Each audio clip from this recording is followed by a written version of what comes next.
సౌభాగ్య స్థానాలు ఉన్నాయి.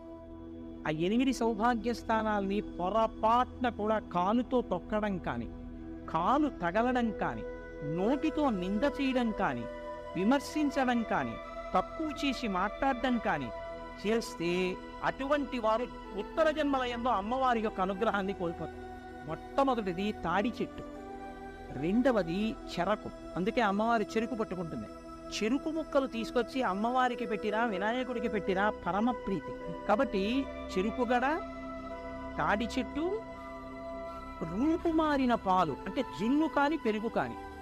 నాలుగవది ఉప్పు.